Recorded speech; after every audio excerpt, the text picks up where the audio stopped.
আপনি হয়তো প্রতিদিন শপিং মলে বা অনলাইনে নতুন পোশাক কিনছেন, কিন্তু কি জানেন সেই সুন্দর জামা বা প্যান্টের পেছনে লুকিয়ে আছে হাজার হাজার শ্রমিকের ঘাম, ক্লান্তি এবং নীরব সংগ্রাম। আজ আমরা আপনাকে সেই অদৃশ্য জগতে নিয়ে যাব, যেখানে মানুষ প্রতিদিন অসুস্থ, ক্লান্ত এবং কঠিন পরিবেশে কাজ করে। ভোরের অন্ধকারে ঘুম ভেঙে তারা বের হয় বাড়ি থেকে, হাজারো মানুষের ভিড়ের মধ্যে, যাতে সময় মতো ফ্যাক্টরিতে পৌঁছানো যায়, অন্যথায় বোনাস কেটে নেওয়া বা সতর্কবার্তা। আপনি ভাবছেন শুধু পোশাক তৈরি হচ্ছে? আসলে এখানে প্রতিটি স্টিচ, প্রতিটি কাট, প্রতিটি প্রেসের পেছনে লুকিয়ে আছে এক জীবন, এক সংগ্রাম, এক স্বপ্ন। শ্রমিকেরা বিভিন্ন পথে ফ্যাক্টরির দিকে এগোতে শুরু করে। কেউ হেঁটে যায়, কেউ ভাড়া ট্রেনে চেপে যায়, কেউ সাইকেলে প্যাডেল দেয়। রাস্তায় ঠাসাঠাসি, ভিড়, শব্দ, গরম বা বৃষ্টি সবই তাদের দৈনন্দিন পরীক্ষা। তাদের মধ্যে অনেকের শরীর অসুস্থ, মাথা ব্যথা, জ্বর বা পিঠের সমস্যা থাকলেও অনেকে নিয়মিত অফিসে আসে, কারণ বেতন বা কাজের নিরাপত্তা খুব সীমিত, আর মাসের খরচ চালানো তাদের জন্য বাধ্যবাধকতা। ফ্যাক্টরির গেট খুলতে শুরু করার সঙ্গে সঙ্গে শুরু হয় হাজারো মানুষের ভিড়। নারী, পুরুষ, তরুণ, প্রবীণ, ছোট শিশুসহ সবাই একসাথে প্রবেশের জন্য ঠেলামাঠা করে।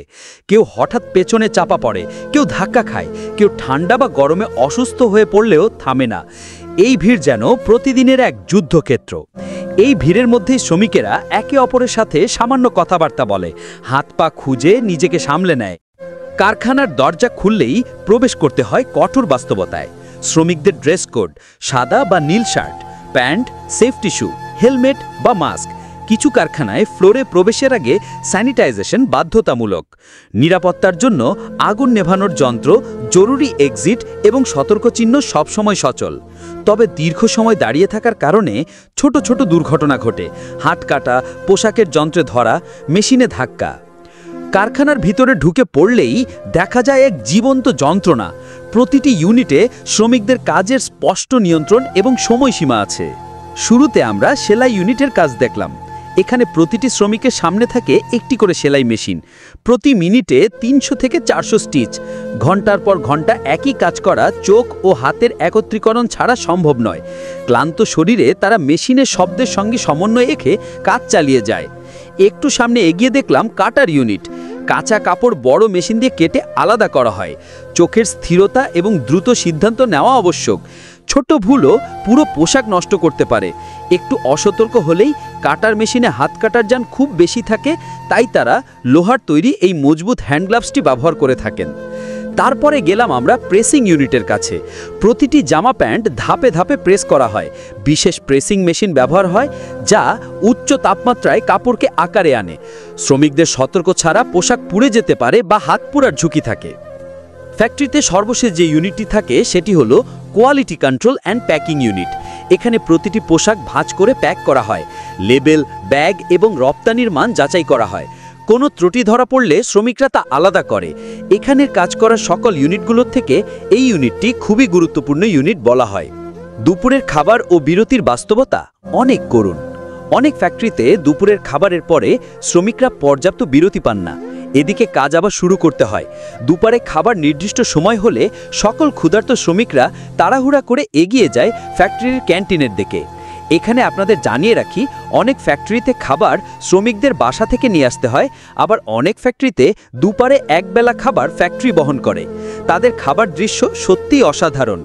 এক জায়গায় বসে কত মানুষ একবারে খাবার খাচ্ছে দেখে ভালো লাগলেও এরপরে তাদের শরীর একটু বিশ্রামের খোঁজ করলেও বিশ্রাম করার কোনো সুযোগ থাকে না, আবার কাজে লেগে যেতে হয়। ক্লান্ত শরীরে অনেক মহিলা শ্রমিক দ্রুত খেয়ে এসে মেশিনের নিচে বা পাশে ফ্লোরে শুয়েই হালকা চোখ বন্ধ করে বিশ্রাম নেওয়ার চেষ্টা করে। শ্রমিকেরা ছুটির দিনগুলোতে মাঝে মাঝে একে অপরকে সাহায্য করে, চা খায়, জল পান করে, কারো হাসি, কারো অল্প আলোচনা। এই ক্ষুদ্র মুহূর্তগুলোই তাদের শক্তি যোগায়। পোশাক শ্রমিকরা অনেকেই প্রতিদিন তাদের শরীরে নানা অসুখ নিয়ে ঘুরে বেড়ায়। এর কারণ ফ্যাক্টরিতে দীর্ঘ সময় দাঁড়িয়ে কাজ করা, সব সময় মেশিনের ঘন ঘন শব্দ, অনেকের চোখের ক্লান্তি, পিঠের ব্যথা, সবই দৈনন্দিন বাস্তবতা। চোখে বা পিঠের সমস্যা, হঠাৎ জ্বর বা অসুস্থতায় ফ্যাক্টরিতে না আসতে পারলে বেতন কম দেওয়া হয়, সময় মতো কাজ শেষ না হলে দেওয়া হয় সতর্কবার্তা। তবুও তারা থামে না, কারণ তারা জানে এই ঘামের বিনিময়ে দেশের অর্থনীতি এগোয়। প্রতিটি স্টিচ মানে সংগ্রাম, প্রতিটি কাট মানে জীবন। দিন শেষে শ্রমিকেরা ফ্যাক্টরি থেকে বের হয়ে নতুন একটা জীবন পায়। এ যেন নিজ স্বাক্ষরে দীর্ঘ কয়েক ঘন্টা জেল খেটে বের হলো। কেউ বা বাসে চেপে বাসায় যায়, কেউ হেঁটে বাসায় যায়।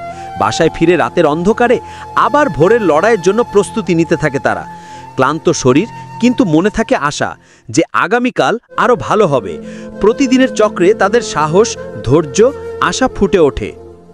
আজ যখন আপনি নতুন পোশাক দেখবেন, মনে রাখবেন এর পেছনে শ্রমিকদের জীবন, ঘাম, স্বপ্ন এবং সংগ্রাম। তাদের জীবন আরও সহজ, নিরাপদ এবং সম্মানজনক করতে সচেতন হতে পারেন। লাইক দিন, কমেন্ট করুন এবং সাবস্ক্রাইব করুন মিষ্টি গল্পতে। শেয়ার করে সকলকে জানিয়ে দিন পোশাক শ্রমিকের লড়াই দেশের অর্থনীতিকে এগিয়ে নিয়ে যায় অনেক দূর। বাংলাদেশের পোশাক শিল্প, শ্রমিক, তাদের ঘাম সবই আমাদের দেশের গর্ব। তবে গর্বের সঙ্গে দায়িত্বও আসে। আসুন আমরা তাদের স্বপ্নকে সম্মান করি।